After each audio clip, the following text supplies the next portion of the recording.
competitive. If you guys don't know it, I live in the competitive playlist. If not on my own account, someone else's account, or just overall just being in the competitive playlist. Why? I prefer competitive over quick play. 2 separate videos coming up. Number 1, guys, the footage you're seeing in the background, I literally went with just the most random loadouts in competitive. Enjoy. If you guys want to see more videos like this of me using random loadouts in comp, let me know. Other than that, guys, getting into it, by being in the competitive playlist so much, there are things that just get to me that I feel like need to be tweaked to make this playlist just a tad bit better. So starting off, number 1, guys, power ammo.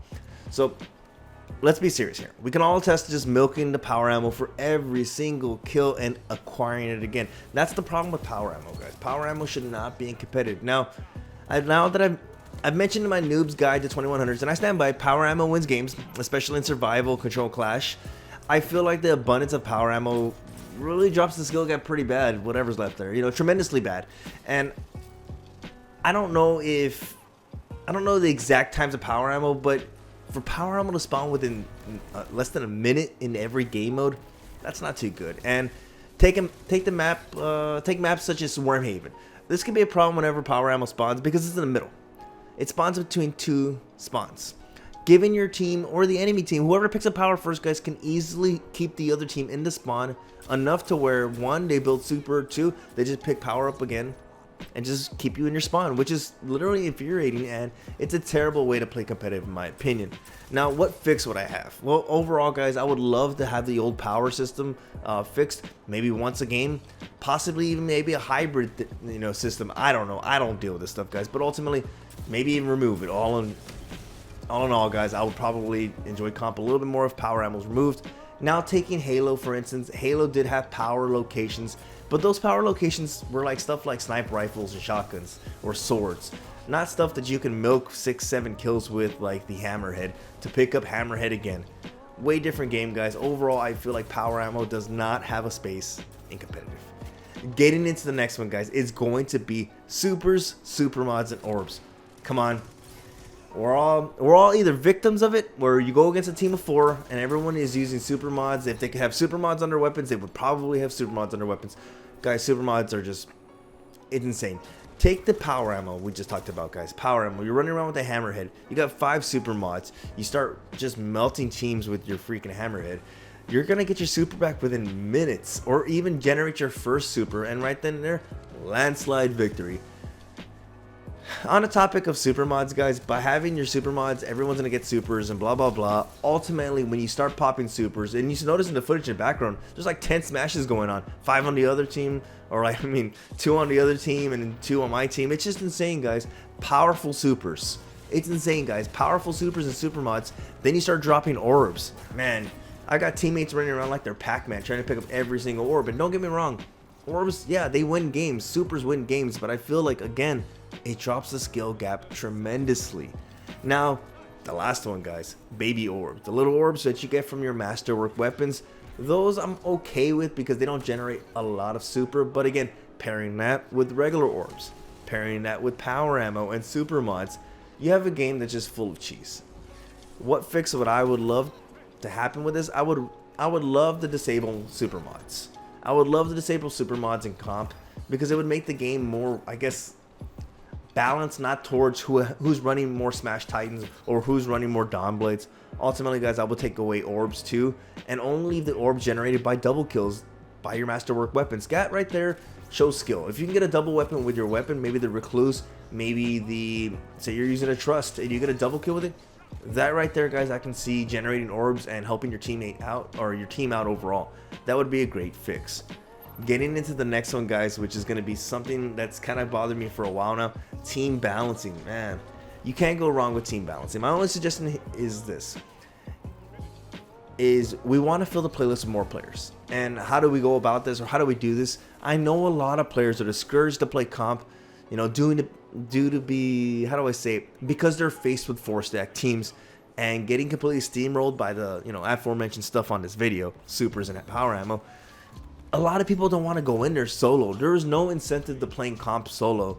And I feel like at this point, the gain and your net loss and your net gain is kind of off when it's playing comp. Because if you're trying to go 5,500, I don't see a reason to play comp alone. There's not. Now, what fix would I would do this? I would love to where if you are a solo player, every game you go in solo, when you lose, you don't lose as much as if you were in a team of 4 or 3. If you are a solo player and you win, you gain just a tad bit more than as if you were with a team or with a team of 3. Get what I'm saying there? And for those players who run in teams all the time in comp, for those players who usually run 4 stacks, guys, it doesn't hurt you at all. If a solo player gains 100 points more than you because they went in solo, it doesn't negatively affect you. My fix honestly would just be giving the solo player more incentive to play solo. Yeah, going with your friends, everything like that. For the solo player, give them incentive to go in there, fill the playlist with people. So for the next thing, guys, we're going to be talking about cheating. Regardless if you're on PC, Xbox One, PS4, I feel like there's always going to be a way of cheating the system. From switching servers and win trading easily to get 5,500 points. Shoot, I've seen players get the unbroken title from win trading, which in my opinion really tarnishes the title for everyone. But we've all seen it, guys. DDoS scene, getting hit offline. It's a terrible thing to happen. I feel like Bungie could probably prevent stuff like that by listening to their community. But stuff on the PC side, guys, I've gone against my fair share of aimbotters. Yeah, there's really good players on PC, but come on, guys, there's some really players out there who would just literally install a system aimbotting for days. And if you're on PS4 and Xbox One, you know those guys out there using the Chronos, out there using firing their Graviton Lance like it's full auto or their Vigilance Wing without even stopping. It's just insane, guys. But ultimately, stuff like that needs to be fixed and addressed. The last one, guys, Pinnacle weapons. I feel like Pinnacle weapons are great, but they don't give much incentive to the player who acquires their Pinnacle weapon and leaves the playlist until next season.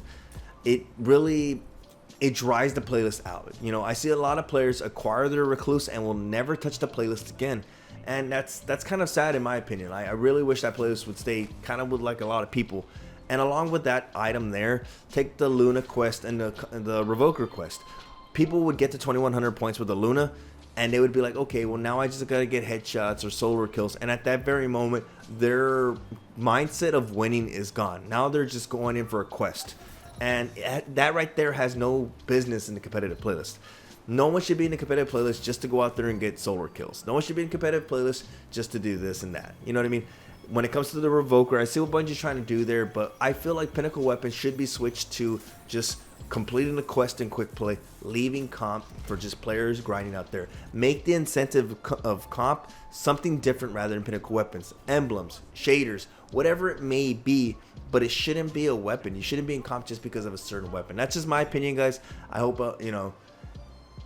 I don't want people on a playlist just to, I need solo kills. I need to get 3,500 points. This game looks like it's done. I'm not even gonna try. Oh, this game's countdown. I'm just gonna go to orbit and you know whatever. That right there really hurts the player who's going for 5,500 points, or for the player who's actually trying to get 2,100 points for the first time.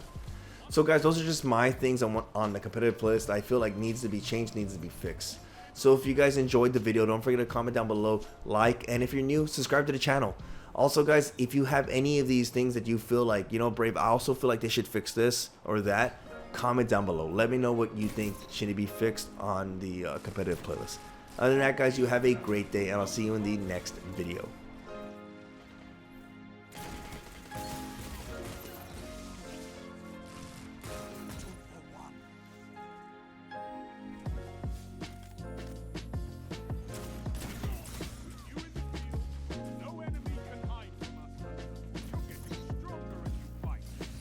Hey, did you enjoy the video? Click right there for a random video. Click right there for my latest video. Stay up to date with BRAVExHERO. If you haven't followed me on Twitch, I recommend it. Go do it right now. Twitch.tv/BRAVExHERO. New to the channel, subscribe button right there. Click it. Do it now. I'll see you guys in the next video.